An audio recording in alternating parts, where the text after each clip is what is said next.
Hello everybody and welcome back to my channel. If you are new here, my name is Shay. I make content about horror movies, horror video games, horror TV shows, and theme parks because I live in Central Florida and I feel like it would be a crime not to.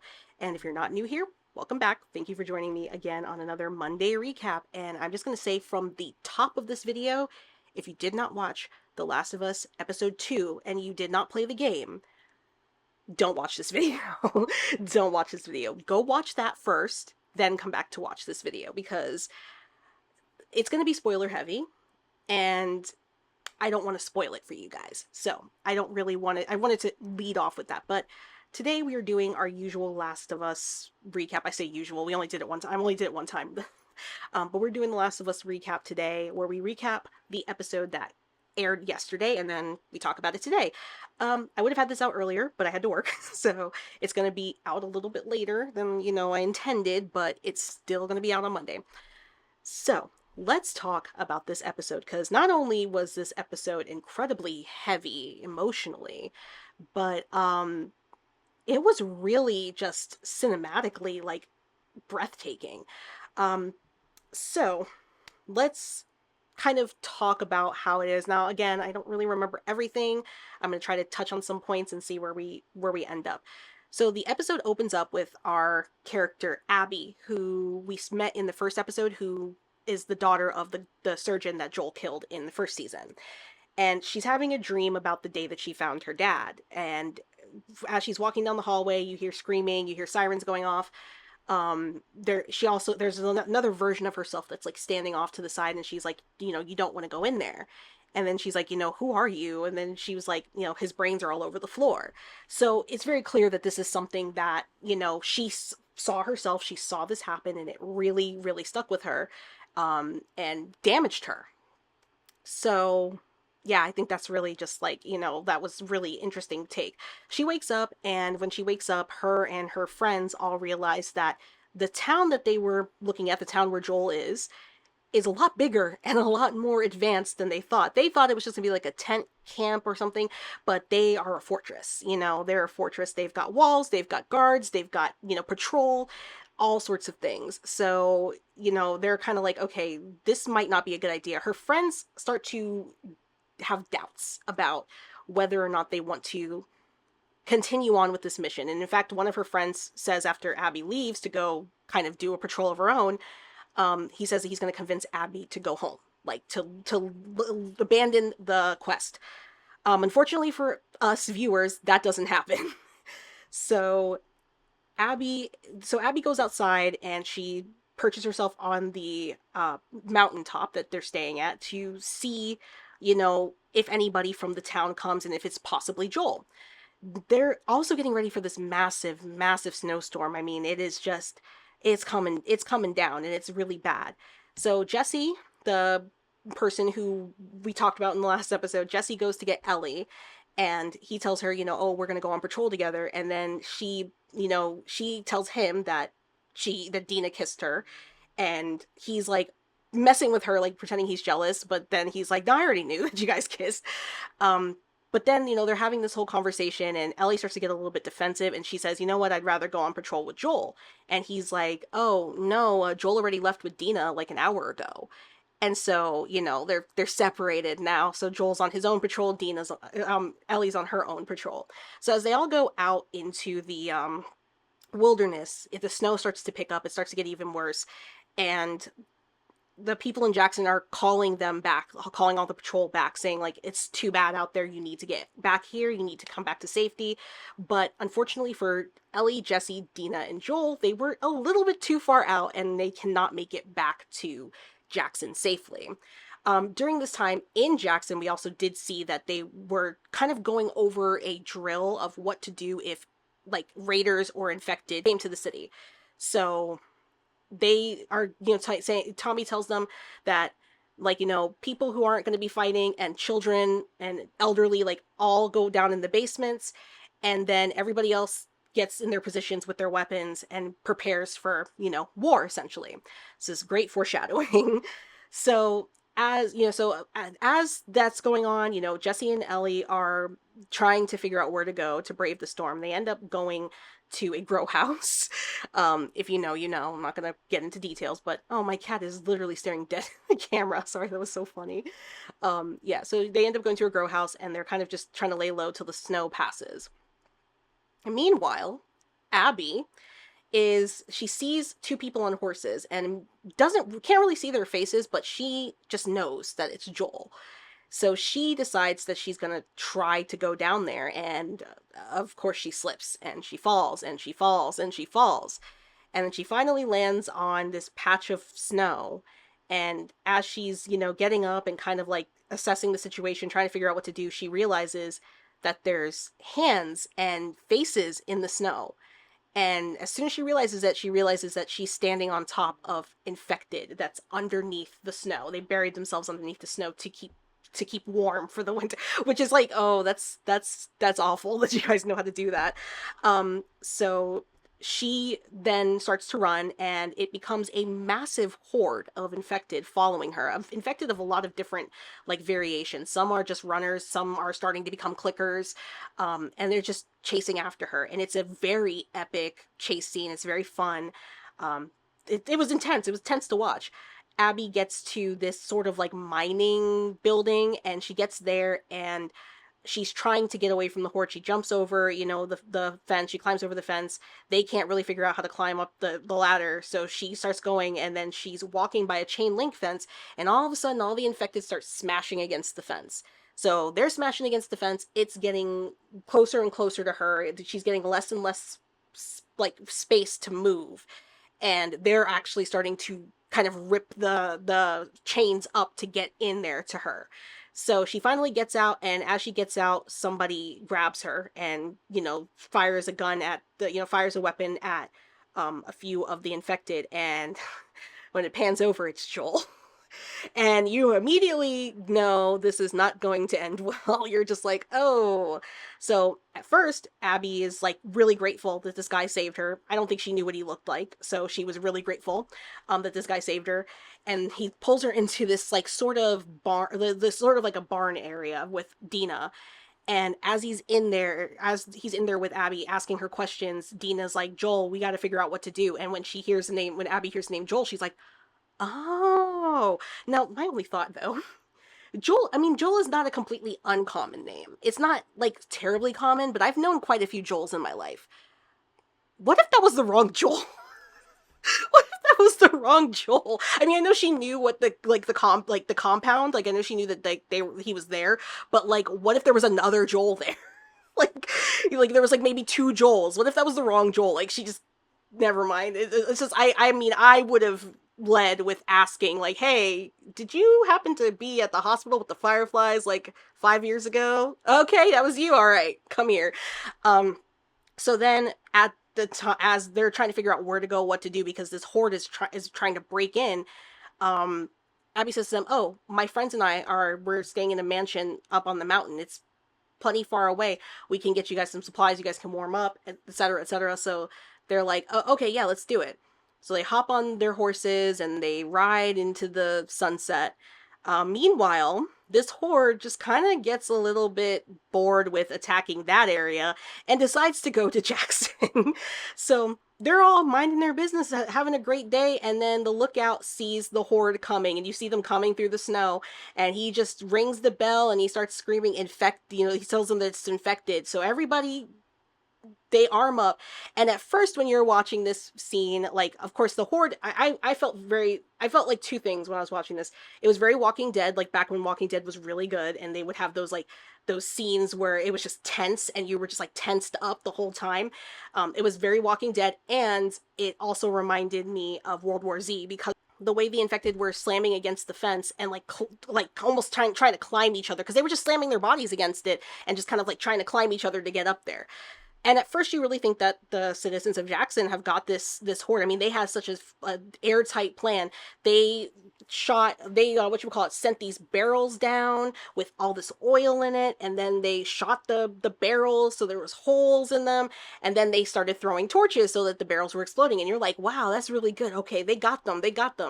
And everything is going well. They're like, okay, we're going to keep going. We're going to take this horde out. And then Tommy hears roaring. And he's like, huh? So he walks over to the other end of the fence, and the fence, and he sees a bloater coming through the crowd. And if you know anything about the bloaters are like the third, I think. I think they're the third iteration. No, yeah, I think they're like the second or third iteration of. I think they're like the second or third iteration of the infected. Not second, sorry, third or fourth. That's what I meant to say. Third or fourth iteration of the infected. They're big, and they're just all mushroom pretty much, and they are very, very dangerous. And I hated fighting them in the game. In the first game, I hated fighting them. I hated seeing them in the haunted house too. They got me quite a few times. But he's coming, he's charging down, and that's when Tommy realizes that they're going to breach the gate. So he starts telling their citizens, he runs through the town telling the citizens, like, hey, they're going to breach the gate, get armed up. Like, of course, all the people that were going to be in the basement were in the basement. Everyone else was perched on the rooftops with their weapons. So he's like, they're going to breach the gate, they're going to breach the gate. He goes and grabs, puts a flamethrower on his back to start, burning the infected when they come in. And then, of course, the bloater just burst through the wall, and you just see the infected, like little cockroaches, swarming into Jackson, basically. So they start, tearing up the city, basically attacking everybody. They're just running straight down, and of course, all the people at top, they're really like shooting, but the infected have gotten really, really smart. So they just start throwing themselves into buildings and then running upstairs and attacking the people who are shooting, which is like, okay, how are you suddenly so smart? And it was really scary to see, even up to the point where some of them were trying to get into the basement. You could hear it in one of the, like, you were seeing like the families in the basement, like, kind of buckling down, and you could hear like the door banging because the infected was probably trying to get in there. Like, oh, is anybody in here? Like, what? All you're gonna do is like turn me into a mushroom person. Like, it's not that important. But as they're going down the street, as the infected are going down the street, Maria, who is Tommy's wife, whose name I now remember. I don't know why I could not remember that her name was Maria. For some reason, I just could not remember it. Maria, who's Tommy's wife, she's on the roof and she's shooting, and she starts targeting the bloater. She starts like honing in on the bloater, and she's shooting at him. And the bloater looks up, and then he turns and starts heading towards the building that she's in, and the whole horde of infected starts to turn with him. Now, I don't know if it's supposed to be implied that he can kind of control them, that they're like a hive mind. I think that's what they were implying, because it really did seem like that. Like, he started walking and then they all started following him. And so then, of course, Tommy freaks out, so he starts shooting at the bloater, and he's like, hey, over here, over here. And he's shooting at the bloater, and now the horde has now turned back to him. He runs down an alleyway, the bloater is chasing him, and now he's got the flamethrower, he's trying to burn the bloater, and this guy is just taking it to the face. He's just walking through the fire. He's burning, but he's groaning, but he's walking through the fire, just like, and Tommy's backing up, and you can see that the pressure on his pack is just dying, and he's like losing it. And I'm sitting there thinking, oh no, they're not gonna, because I know they don't kill Tommy. They're not gonna kill Tommy. They're not gonna just like throw a curveball and kill Tommy. I know they don't kill him, but they didn't. He does run out of lighter fluid, and he kind of accepts his fate at that moment. He like backs up against the wall, and he knows it's coming, and then the bloater, who's now kind of crispy, walks forward a few steps and then just kind of like coughs almost, like, and then he just falls over and he's dead. And it was really cool. Like, my brother and I were talking about it. It was like a very video game moment. It felt very video game. Except for the fact that he didn't try to loot the bloater, because that would have been the first thing I did. I don't think they dropped loot. Probably not. That's not a game. This is not a game where they really drop loot for. So, the town is basically, they've taken care of the horde, but now they are, there's a lot of people who have been bitten, there's a lot of people who have been infected, and they have to, kill some of their own, and it's really, really sad and shocking. Tommy and Maria are okay. They reunite, and Tommy breaks down and cries, which I thought was a really nice moment, honestly. I love when you watch like a show or a movie, and there's a character who is sort of like a leader character, and they break. Like, obviously he's not breaking like permanently, but you can see like he was so scared, and he gets to the person he loves, his wife, and he just breaks down and he cries, and like she holds him up. And I loved that moment. It was a really nice moment compared to what we're about to talk about. Now, see, this is what I was telling you guys not to spoil last week, and also this is what you guys probably shouldn't be here for. You shouldn't have been here for any of this. You should be watching the episode. But Abby leads Joel and Dina back to the mansion that her and her friends are at. They get in. She's acting like everything's normal. She says, "Oh yeah, let's get him some stuff to warm up. Let's take, she tells her friends, she's like, take care of them first before you take care of me." And then she introduces them. She goes, "Oh, this is Dina and Joel." And everybody's heads kind of snap up like, how the heck did she find Joel? Like, hold up. So then it just turns. Suddenly they start holding Dina in like a chokehold, and Abby tells her other friend who's a medic to put Dina to sleep. So she does that. She puts Dina to sleep. And then Dina passes out. And then Abby goes into a very villain-esque monologue about who she is and why she's going to be doing what she's doing. And she wants to torture Joel. And she said it in the first episode. She wants to kill him slowly. So she wants to torture Joel. So the very first thing she does is shoot him in the knee with a shotgun. Then she puts a tourniquet around his leg so he can continue to bleed. So then she proceeds to start beating him with a golf club. While letting him know that, you killed my dad and now you're going to pay for it. Now you got to pay for it. So that whole thing is happening. Meanwhile, while that's happening, Ellie hears that they can't get a hold of Joel and Dina. So she panics. Her and Jesse hop on their horses. They ride their horses, to the mountain. They see where they've gone.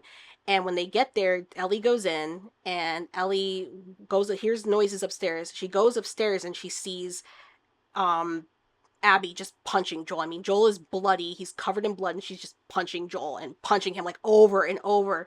And so, of course, Ellie, we all know Ellie's tough. She goes running in there ready to throw hands, ready to tussle, and immediately two of the guys start, jumping her, and she cuts one of them in the face, and he took that really personally. That she cut him in the face. Like, he would not let it go. Like, it wasn't even that deep of a cut. It was just like a shallow line, and he was ready to, and it wasn't even like on a spot. Like, it wasn't like on his eye or on his nose. Like, it was up here on his forehead. Like, you'll be fine, dude. You'll be okay. And he was just like, he was mad for the rest of that scene at Ellie. He was like, can we kill her next? And he didn't say that, but he probably wanted to. So they finally managed to restrain Ellie and get her on the floor. And Abby's like, kind of like she doesn't know what to do for a second. And then her friend looks at her and goes, "End it." So she picks up the half of the golf club that's broken, because she broke the golf club on Joel's skull. And she takes the sharper end and jabs it in his throat, effectively killing him. And Ellie breaks down. She screams. And then the guy that she cut in the face kicks her. Because, he's still mad about that cut on his face. Like, this is a really serious moment. It's really serious and sad, but I could not let go of the fact that this guy was so butthurt about getting his face slashed. I mean, I'm sure it hurt, but, like, that was a little bit too much. You were a little bit too egregious with that. So, then Ellie makes a promise to Abby that she will kill her. She will find her and she will kill her. And Abby's like, I don't care. Like, pretty much. They all walk out. They leave Ellie there to grieve. And she crawls over to Joel's body and just, cries while holding him. And then the episode ends with her and Jesse and Dina riding back. Jesse's actually holding her on the horse, and Dina's riding the horse, and Dina looks out of it because she's probably just waking up from her drug-induced stupor. And they have Joel's body wrapped up, and they're dragging it, in the snow to bring back to Jackson. And that's pretty much how the episode ends. It is really, really gruesome. Now, talking about thoughts and just thoughts. So first of all, this was one of the most controversial moments in video gaming history. At least as far as I've been alive, this was one of the most controversial moments ever. And to this day, I still feel bad for everyone involved with The Last of Us Part 2, the game, because the hate that they endured. I understand both sides of it. At the time when The Last of Us Part 2 came out, it was during lockdown. Many people were home. Many people had uncertainty and fear. And, they were used to opening their phone or turning on their TV and seeing just nothing but bad news. So they're like, oh, my favorite video game has a sequel coming out. I can sit down, I can watch this, I can escape. and then they kill the main character barely an hour into the game. I can understand why that was such an aggravating decision to many of the people who played the game, and why they had such a vitriolic reaction. I think it was definitely the timing. I think if that game had come out a year earlier, or even 2 years earlier, it would have gotten backlash, but it wouldn't have gotten as deep of backlash, because a lot of it, I think, had to do with people just wanting the escape, and now one of their favorite characters just got killed, and they're like, and also, there's also this thought process that the protagonist, when you have a protagonist in a video game, he's always going to be the protagonist, or she's always going to be the protagonist. It's like playing a Tomb Raider game and they've killed Lara Croft and now you're playing as some other guy. It's like playing a Final Fantasy game and you're not playing they kill off Cloud, like Final Fantasy 7, and they kill off Cloud, and then you have to play as like Tifa. Not that Tifa's bad, I like Tifa, but like you have to play as Tifa. I know that Cloud's not the only main in Final Fantasy, but he's the first one that came to mind. So it's kind of like that, and I can understand why people were very, very heartbroken and upset. On the other hand, it is such a genius piece of writing, because it evokes such a horrible emotional reaction. I didn't play the game before I watched it. Before I didn't play the game. I played the game after I tried watching somebody else play it, and I just wanted to try it. I just wanted to see how I would like it. And even like because I'd never seen the scene, because the people that I was watching didn't even play to that point. Like once they found out that he was dead, they just stopped playing. So they didn't even get to that point. So I was like, okay, I'm gonna play the game, whatever. And I played the game and I got to that point and I was like, this is making me so nauseous. I was so upset, and like I don't cry often at video games. Video games is really hard to make me cry, but that one definitely got me. I definitely shed a few tears over that one. And even in the show, they handled it very beautifully. Narratively, I think, personally for me, I think it works better for the TV show than the game. I think, rewinding my thought process here, sorry. I think that as a gamer, as a gamer, killing off a character that's so beloved at the beginning of the game and not really giving you much time with that character, and then also on top of that making you play as his assailant, I don't think that translates very well, because it makes the player angry that you're taking something away from them that they love, and now they have to sit here in this world that this character no longer exists in, and you have to play as the person who did what did that to him. It works better in a TV show, personally, in my opinion. And the reason why I say it works better in a TV show is because TV shows oftentimes do kill off main characters. Oftentimes TV shows kill off big characters that people love. It works well. Was it still a gut punch even though I knew it was coming? Yeah, it was still a gut punch. I still held my breath the whole time, like that. It got to that moment when Ellie walked in. I still held my breath because I was like, oh man. It's a very, very impactful moment. I think it works well for television because when you're watching TV, you're a little bit more detached from the actual experience. Yes, you can get attached to the characters and you can like the characters. I say this as somebody who is very attached to fictional characters, and every single one of my comfort characters, except for one, have died. So, I say this as somebody who, I get very attached to like fictional characters when I watch a piece of media, and I really love that piece of media. However, there is a certain level of detachment because you're not controlling those characters. You also don't have to go back and continue playing as the person who did those crimes. It's like, in anime terms, my favorite character in Jujutsu Kaisen was Nanami. It's like if they killed off Nanami and then made you play as Mahito, who's the one who killed him. It's like if they that's the same reaction I would have had. So, but watching it on TV, you're going to be angry, but you also can kind of remove yourself from that situation because you're not controlling it. It's not like and I know some people do nope out of shows after their favorite character dies, but I also think too with the show, as great as the show is, I love the show. This is not dissing the show, but as great as the show is, the show, you didn't really have as much time with Joel in the show as you did in the game. Because in the first game, you play solely as Joel, except for one time where you play as Ellie. You play solely as Joel. or no, sorry, it was 2 times you play as Ellie. Sorry, but yeah, you play solely as Joel. You're seeing everything through his eyes. You've gotten to see his trauma from the beginning with losing his daughter. You've gotten attached to that character, and then at the end of the game, you don't know what's going to happen to him and Ellie after what he did in the hospital. You really do not know, and I think that's why gamers really didn't take it that well. But watching it on a TV show, again, you had 1 season with Joel. It's really hard, and not because Pedro Pascal is bad at all, but it's really hard to get super duper attached to him when you are detached because you're watching a TV show. You're not playing, like, you're not controlling the character. It's still easy to get to like the character or get attached to the character, but it's not like as common, and it's easier to move forward. Again, this is just me theorizing. Not everybody's the same, but it's just the way I see things. I will say this: the amount of hate that the team involved with The Last of Us Part 2, the video game, got was unnecessary and ridiculous. And if you were one of those people who sent mean tweets or mean emails because you were mad about Joel, like, dying, it's a video game. It's a video game. At the end of the day, it's not real. This guy isn't actually a real person, and you can move on. You can really move on. I understand that losing your favorite character can be really, really disheartening and upsetting. Trust me, like I said, almost all of my comfort characters are dead.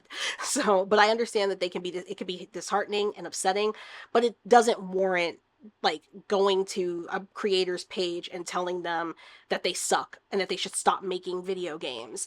And like I said, if you were one of those people that did that, please touch grass. That's all I can say is please touch grass. It's not that important. It's not that deep. It is just a video game, and it's just a TV show. Although I will say this, they got the perfect person to play Joel because Pedro Pascal's like in everything now. Like, it's the easiest gig. He got to die. He's in everything now, so like he's like, all right, I died, peace, I'm gonna go on the set of my next movie or my next TV show. I love that for him. I love that he's just everywhere. I know some people are like, I'm getting tired of seeing him. No, never. I will never be tired of seeing Pedro Pascal, never, because he is a gem. In my opinion, he's a gem, and I'm glad he's finally getting his flowers. Okay, anyways, moving on. Another thing I've seen, I saw a couple of articles that said this, that revealing who Abby was actually ruined her character in the show. I don't think so. I don't think so. And maybe that's because I already knew who she was, but I don't think it ruined it. The only thing I will say was that her villain monologue at the end before she started beating on Joel was way too long. Way too long. It was just like, okay, get to the point. Like, I agreed with Joel, like, will you just do it already? Like, get to the effing monkey. I don't know if you guys know that song, but get to the effing monkey. That's like, come on, dude. Let's just get to the point. What are you doing? Why are you sitting there waxing poetic about, like, your life? Like, when I was a child, like, shut up. Just do what you came here to do. But knowing who she is didn't ruin it for me. In fact, I think, and I would love to know someone's perspective that's never played the game, if you think that knowing who she was ruins her character. The reason why I say this is because the article said, and I remember this from the game, is that in the game, if you guys don't know, Abby's motives are not revealed until long after Joel is dead. So when that moment happens, it is even more gut-wrenching because you don't know why. But the thing is, it doesn't work narratively for a TV show, especially for a character that you're technically supposed to sympathize for. This is where the game screwed up, in my opinion. Like, this is just my opinion, but this is where the game screwed up. Because while I understand the overarching theme of the game, that the cycle of violence has to be broken somewhere, and that, these two girls had been through such horrible, horrible trauma, not even just from the apocalypse that happened with the cordyceps, but also from losing their parental figures. Ellie didn't even really know her mom, and, now her pseudo-dad is gone, and Abby, same thing, her dad, who, probably was very involved in her training as a Firefly, is gone. So I understand the overarching theme, but them hiding Abby's moments made me dislike her so much that I did not want to continue playing the game. I did not want to sympathize with her. I didn't want to sympathize with her. Like, to me, that's where the game messed up, because we are supposed to sympathize with Abby. We are supposed to feel bad for both her and Ellie and see both sides. I could not get past it, because especially because once it was revealed, I was like, you guys could have just told me that from the beginning.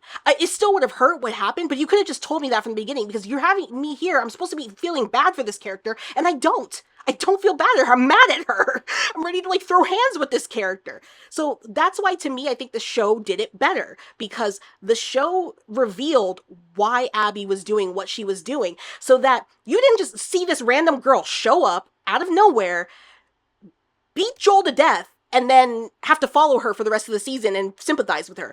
This way, you know, I think everything was calculated in a great way. Like I've said it before, Caitlin Dever, who plays Abby, I know a lot of people are kind of pissed off because she's not as masculine as the Abby in the video game. I actually think it works a little bit better, because again, she looks more like a sympathetic character. Not saying that masculine women are not you can't be sympathetic to them, but Abby was very, very much like, you could tell she was training for this moment.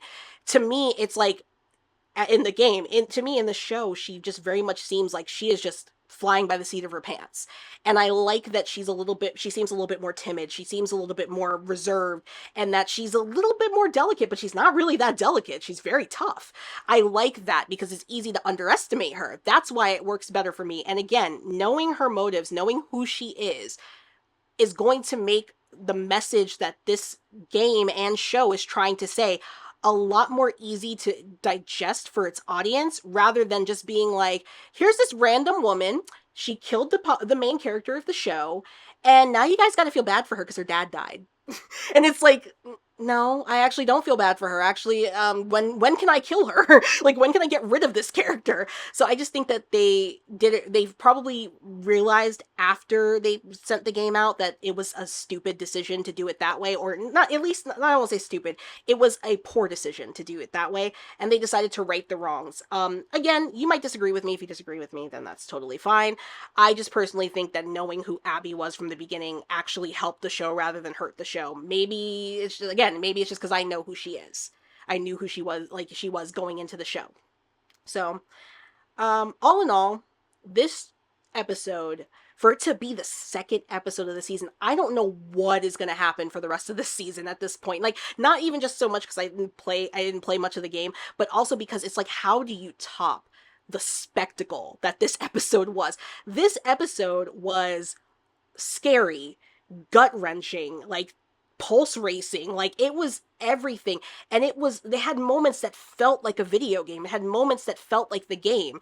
And I just loved this episode. Like, this is probably the best episode in the entire series. I'm gonna be completely honest. This is probably the best episode so far in the entire series. Like, they knocked it out of the park. They did it big, they did it better, and I am so grateful that they went with the options that they did and the choices that they did to make this this episode as grand as they did. And now we get to see where Ellie's going to go from here, because it's going to be really hard for her to recover. And obviously she's coming for Abby, and I'm sure Abby is getting ready for her. So she's getting ready for her. So we'll get to see going forward. Next Sunday, we'll see where the story picks up with Ellie and Tommy, because obviously Tommy is not aware yet that his brother is dead, and that's probably going to be a huge gut punch for him as well. And we'll just see where this story takes us, because I'm really excited to see how well this season is going to do. I'm loving it already. Episode 2 was just like, episode 1 was like, okay, this is a nice setup. Episode 2 was like the bomb dropped. So yeah, in any case, let me know what you guys think. If you liked this episode, if you didn't like this episode, if you agree with my take on knowing who Abby was, if you don't agree with it, like, just let me know what you guys think about that, because yeah, I want to know. All right, so I'm going to wrap this up because we've already talked about the episode. Next video is going to actually not be Yellow Jacket Season 2 as I originally planned, because I haven't finished Yellow Jacket Season 2. I'm only on episode 3. But it's going to be a movie, and that's going to come later this week. So be ready. I'm going to talk about a movie that I recently watched, and I say recently, I mean I literally just watched it today. So yeah, we're gonna talk about that. And then after that, we'll do Yellow Jacket season 2, and then Poppy Playtime chapter 2, and we will just close out the Poppy Playtime series. Yeah, if you like this video, subscribe, leave a comment down below. Any engagement helps me know that you like what you just saw. I'm gonna get out of here because it is, you know, after 6:30. I'm gonna edit this, upload this, and then I'm going to probably find some dinner and see what my cat wants that's out in the living room so badly because she was banging on the door for a second there. Yeah, so anyways, you guys, I hope you guys enjoyed this video, and I will see you all next time with another creepy critique.